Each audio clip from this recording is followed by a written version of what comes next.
মাঝরাতে আমি ঘুমের মধ্যে অনুভব করলাম আমার ছোট্ট বোন বৃষ্টি আমার সাথে কেমন যেন অদ্ভুত আচরণ করছে। আমি তখন ঘুমে বিভোর। আমি মনে করেছিলাম হয়বা আমি স্বপ্ন দেখছি। একটু পর তার এই অদ্ভুত আচরণের কারণে আমার ঘুম ভেঙে যায়। আমি তখন দেখতে পেলাম আমার ছোট বোন বৃষ্টি আমার সাথে এক ধরনের পাগলামি করতে শুরু করেছে। আমি তো তার এই সব দেখে খুবই আশ্চর্য হই। তারপর আমি ওকে বললাম, বৃষ্টি, তুই আমার সাথে এগুলো কি করতেছিস? তুই লজ্জা শরমের মাথা খেয়ে ফেলেছিস নাকি? আমি তোর আপন বড় ভাই, তারপরও তুই? বৃষ্টি কোনো কথা না বলে তার ইচ্ছা পূরণের আশায় আরও বেশি পাগলামি করছে। রুমের মধ্যে ছোট বোনের এমন আচরণ দেখে আমি রীতিমতো আশ্চর্য হয়ে যাই।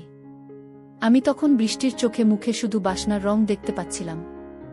আমি কয়েকবার না করার পরেও সে কোনোভাবে আমার বাধা মানছিল না।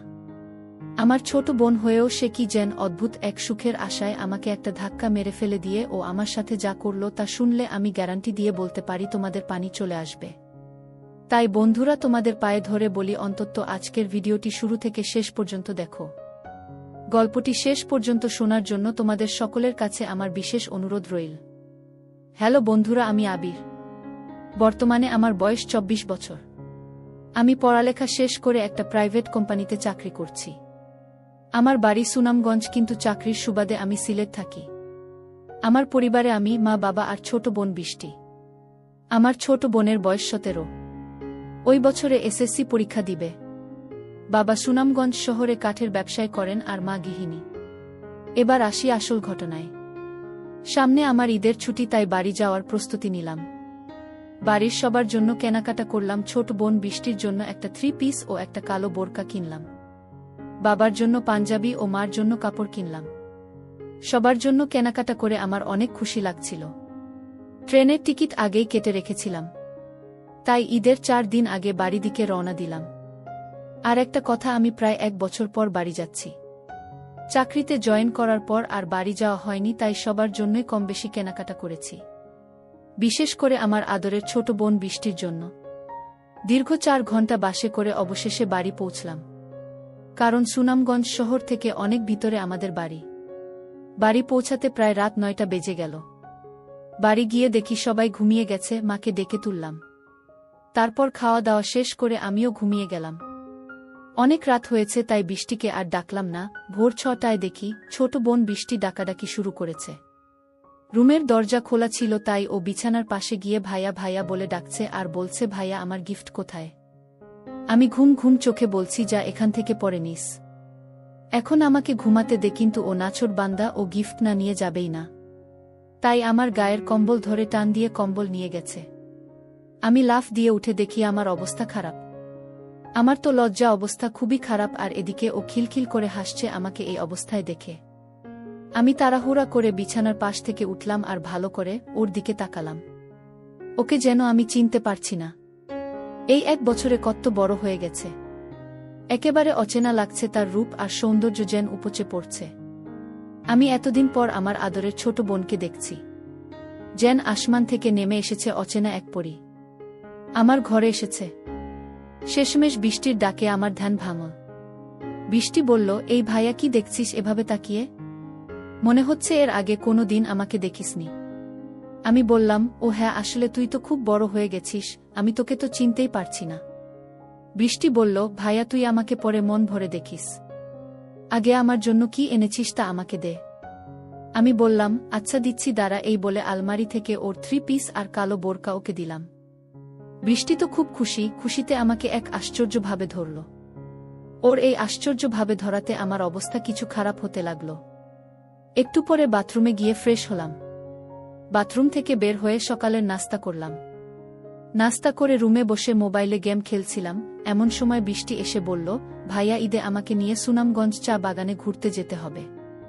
আমি বললাম, ঠিক আছে, যাব। তারপর ঈদের আগের 2 দিন আমরা ভাই বোন মিলে অনেক জায়গা ঘোরাঘুরি করলাম। ঈদের দিনও আমরা ভাই বোন মিলে ঘুরতে বের হলাম। বৃষ্টি বলল, অনেক দিন হয় জাফলং যাওয়া হয়নি, চল আমরা জাফলং ঘুরতে যাই। আমি বললাম, জাফলং তো অনেক দূর, আমরা কিন্তু একদিনে ফিরে আসতে পারবো না। বৃষ্টি বলল, আমি এত কিছু জানি না, আমাকে নিয়ে যেতেই হবে। কিভাবে নিয়ে যাবে আমি জানি না, দরকার হলে ওখানে হোটেলে 1 রাত থাকব, তারপরও যাব। আমরা তো আপন ভাই বোন, প্লিজ ভাইয়া তুমি না করো না। আমি বললাম, আচ্ছা মাকে বল যদি যেতে দেয় তাহলে যাব। আমার ছোট বোন বৃষ্টি খুবই চালাক। সে কিভাবে যেন মাকে রাজি করিয়ে ফেলল। তার পরের দিন আমরা দুই ভাই বোন মিলে বেরিয়ে পড়লাম জাফলং এর উদ্দেশ্যে। যেতে যেতে দুপুর হয়ে গেল। ওখানে গিয়ে আগে থাকার ব্যবস্থা করতে হবে। যেহেতু গিয়ে ওখান থেকে দিনে দিনে আসা যাবে না, তাই আমরা দুজনে মিলে হোটেল খুঁজতে লাগলাম। ঈদের পরে হওয়ায় হোটেল খুঁজে পাওয়া যাচ্ছিল না। অনেক খোঁজাখুঁজি করে অবশেষে ছোট একটা রুম পেলাম, তাও সিঙ্গল। কি আর করা, ঈদের ছুটিতে সবাই ঘুরতে এসেছে, তাই সব বুকিং। এজন্য সিঙ্গল রুমই নিলাম। তারপর ব্যাগ গুছিয়ে কিছুক্ষণ বিশ্রাম নিয়ে বের হলাম ঘুরতে। বৃষ্টি এমন পোশাক পরেছে যা দেখে বুড়ো থেকে জোয়ান পোলাপান সবাই শুধু ওর দিকে ভে করে তাকিয়ে থাকে। আমার অনেক রাগ হচ্ছে, কিন্তু কাউকে কিছু বলতেও পারছি না। এর মধ্যে এক ছেলে আর এক ছেলেকে বলছে, দেখরে ওই পাগলে একটা জিনিস পাইছে। আরেক ছেলে বলল, বন্ধু ওই মদনের কপালটা খুব ভালো। এই শুনে আমি রেগে ওদের কাছে যেতে চাইলে বৃষ্টি আমাকে বাধা দিল। তারপর আমরা ভাই বোন অনেক মজা করে ঘুরলাম। সারাদিন ঘুরে হোটেলে ফিরলাম সন্ধ্যায়। তারপর আমরা ভাই বোন মিলে রুমে গিয়ে ফ্রেশ হয়ে আবার হাঁটতে বের হলাম। আমাদের সাথে পাশের রুমের নতুন বিবাহিত স্বামী স্ত্রী জুটি বের হল। তারা আমাদের ডাক দিয়ে বলল, আপনারাও কি হাঁটতে বের হচ্ছেন? বৃষ্টি বলল, হ্যাঁ। আপনারাও কি হাঁটতে বের হলেন? উনারা বলল, হ্যাঁ। আমরা বের হলাম। ছেলেটা বলল, চলুন না, আমরা একসাথে হাঁটি। এলাকাটা পরিচিত না, তাই লোক বেশি হলে ভয় লাগবে না। আমরাও রাজি হলাম। তারপর গল্প করতে করতে তাদের সাথে পরিচিত হলাম।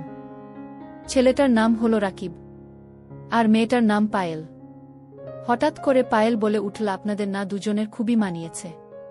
মেয়েটির কথা শুনে আমি ভ্যাবাচ্চাকা খেয়ে গেলাম। তখন কি বলবো বুঝতে পারছি না। তখন বৃষ্টি বলল, আপনাদেরও খুব মানিয়েছে। কয় মাস হয়েছে আপনাদের বিয়ে হয়েছে? তখন রাকিব বলল, 2 মাস। তারপর সিয়াম বলল, আপনাদের কতদিন হল বিয়ে হয়েছে? আমি কিছু বলতে যাব, ঠিক তখনই ছোট বোন বৃষ্টি বলে উঠল, এই তো কিছুদিন। আমার যেন আকাশ ভেঙে মাথায় পড়ল। আমার বোন এসব কি বলছে? তখন রাকিব বলল, তাহলে তো আপনারা একদম পারফেক্ট সময়ে হানিমুনে এসেছেন। কিন্তু আমাদের একটু দেরি হয়ে গেল। আসলে অফিস থেকে ছুটি ম্যানেজ করতে করতে 3 মাস পেরিয়ে গেল। তারপরে পায়েল বলল, শুরু করল, আপনাদের কি প্রেমের বিয়ে, না অ্যারেঞ্জ ম্যারেজ? বৃষ্টি বলল, প্রেমের বিয়ে। এদিকে আমার রাগে গা জ্বলছে, বৃষ্টি কেন মিথ্যা কথা বলছে? বৃষ্টি কেনই বা ওদের সাথে এত নাটক করছে? হাঁটতে হাঁটতে রাত 9টা বেজে গেল। তখন আমরা সবাই আবার হোটেলে ফিরে আসলাম। এসে খাওয়া দাওয়া করে রুমে যাচ্ছিলাম ঘুমানোর জন্য। তখন রাইসা বলে উঠল, গুড নাইট, হ্যাপি হানিমুন। মজা করে টাইমগুলো কাটান, এই টাইম আর ফেরত পাবেন না। বৃষ্টিও কম না। সে বলে উঠল, আপনারাও মজা করুন, আমরা তো আজ রাতভর মজাতেই থাকব। আমি রুমে ঢুকে বৃষ্টিকে বলতে শুরু করলাম, বৃষ্টি তুই এসব কি শুরু করেছিস? আমরা ভাই বোন, তুই কি সব ভুলে গেছিস? বৃষ্টি বলল, ভাইয়া কি করব বল। ওরা এমন ভাবে কথা বলা শুরু করবে বুঝতে পারিনি। ভাবলাম 2-একটা কথা বলে আলাদা হয়ে যাব, বা এমন পর্যায়ে পড়ে গেলাম যে আর বলার সুযোগই পেলাম না। এখন আর কি করা? এখানে 2-4 দিন না হয় আমরা স্বামী স্ত্রী হয়ে কাটিয়ে দেই। আমি বললাম, মানে তুই কি বলছিস? বৃষ্টি বলল, আরে ভাইয়া তোমাকে তো আর সত্যি সত্যি স্বামী হতে বলছি না, শুধু অভিনয় করতে বলছি ওদের সামনে। আমি বললাম, ওহ, তাহলে শেষ পর্যন্ত আপন বোনের স্বামী হতে হবে। আচ্ছা ঠিক আছে, আজ থেকে তুই আমার বউ। বৃষ্টি বলল, ছি ভাইয়া, তুই এগুলো কি বলছিস? আমি শুধু অভিনয় করতে বলছি, বাস্তবে হতে বলিনি। আমি বললাম, ওই আর কি, ঠিক আছে, অনেক রাত হয়েছে, এখন ঘুমা, কালকে অভিনয় করব। তারপর বৃষ্টি আর আমি ঘুমিয়ে গেলাম। মাঝ রাতে ঘুমের মধ্যে আমি অনুভব করলাম আমার ছোট্ট বোন বৃষ্টি আমার সাথে কেমন জানি আশ্চর্য আচরণ করছে। তখন আমি গভীর ঘুমে আমি মনে করেছিলাম হয়বা আমি স্বপ্ন দেখছি। একটু পরে তার ওই আচরণের কারণে আমার ঘুম ভেঙে যায়। তখন আমি দেখতে পেলাম আমার ছোট বোন আমার সাথে এক ধরনের পাগলামি করতে শুরু করেছে। আমি তার এই সব দেখে খুবই অবাক হলাম। তারপর আমি তাকে বললাম, বৃষ্টি, তুই আমার সাথে এসব কি করতেছিস? তুই কি লজ্জা শরমের মাথা খেয়ে ফেলেছিস নাকি? বন্ধুরা, ভিডিও মাঝখানে একটা কথা বলতে চাই। আমি তোমাদের আনন্দ দেওয়ার জন্য খুব কষ্ট করে ভিডিও বানাই। তাই তোমাদের কাছে অনুরোধ থাকবে, অবশ্যই এই ভিডিওটি দেখে একটি লাইক করবে এবং সামিয়া ব্লগ চ্যানেলটি সাবস্ক্রাইব করে পাশে থাকবেন। আমি তোর আপন বড় ভাই। এরপরেও আমি লক্ষ্য করলাম আমার ছোট বোন বৃষ্টি কি যেন এক ইচ্ছা পূরণের আশায় আরও বেশি পাগলামি করছে। রুমের মধ্যে ছোট বোনের এমন আচরণ দেখে আমি রীতিমতো হতবাক হয়ে গেলাম। তখন আমার ছোট বোনের চোখে মুখে শুধু বাসনার রং দেখতে পেয়েছিলাম। আমি কয়েকবার না করার পরেও সে কোনোভাবে আমার বাধা মানছিল না। আমার ছোট বোন হওয়ার পরেও সে কি যেন এক বিশেষ সুখের আশায় আমাকে একটা ধাক্কা মেরে ফেলে দিল। তারপর সে যেন একেবারে পাগল, মানে একেবারে উন্মাদ হয়ে গেল। আমার ছোট বোনের যে এটা কৌশল তা আমি জানতাম। 5 মিনিটের মাথায় আমার ঘুমন্ত আর নিস্তেজ অবস্থায় তাকে এমন করে দিল। আমার কাছে মনে হলো যেন আমি আর কোনোভাবে থাকতে পারছি না। তার আশ্চর্য কৌশলের জাদু পেয়ে আমি তো প্রায় উন্মাদ হয়ে গেছি। সবশেষে আমার এমন অবস্থা হলো, তখন আমি বন্ধুরা সেই বিষয়টা আর ভাবার কোনো সুযোগ পেলাম না যে কে ভাই আর কে বোন। তখন শুধু মনের মধ্যে একটাই ইচ্ছা, পাশে থাকা মেয়েটিকে আপন করে পাওয়ার। কিন্তু মেয়েটি যে আমার আপন বোন তা আমার মাথায় নেই। এই সময় বন্ধুরা এমন অবস্থা হয়, তখন কোনো কিছু বোঝার অবস্থা থাকে না। আমারও ঠিক সেই রকমই হয়েছিল। আমার কাছে মনে হয়েছিল যেন আমি মোমো আর আমার পাশে যেন আগুন জ্বালিয়ে রাখা হয়েছে। সেই আগুনের তাপে আমার সবকিছু গলে ছিন্ন ভিন্ন হয়ে যাচ্ছে। বারবার কেঁপে উঠছে আমার গা। আমিও তখন অজানা কোনো সুখের আশায় আমার ছোট বোনের সাথে তাল দিতে শুরু করলাম। সে আমার তাল পেয়ে মনে করল তার হাতে স্বর্গ এসে ধরা দিয়েছে। তখন আমি সিদ্ধান্ত নিলাম, যা হবার হবে। এখন যে কঠিন সময় আমার কাছে এসেছে তার মোকাবেলা আমাকে করতে হবে। ছোট বোনের কাছে কোনো কিছুতেই আমাকে পরাজিত হতে দেওয়া যাবে না। তারপর আমি চরমভাবে নেমে গেলাম। যদিও আমার ছোট বোন আমার থেকে 6 বছরের ছোট। প্রথম আমি ভাবছি হয়তো সে আমার সাথে কুলিয়ে উঠতে পারবে না।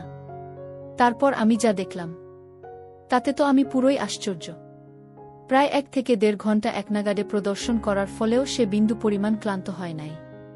প্রায় 1 থেকে 1.5 ঘন্টা পর কোনো এক রূপকথার রাজ্য থেকে মনে হলো আমরা পৃথিবীতে ফিরে এসেছিলাম। বন্ধুরা, তারপরেও সেখানে আরও 1 দিন থেকেছিলাম।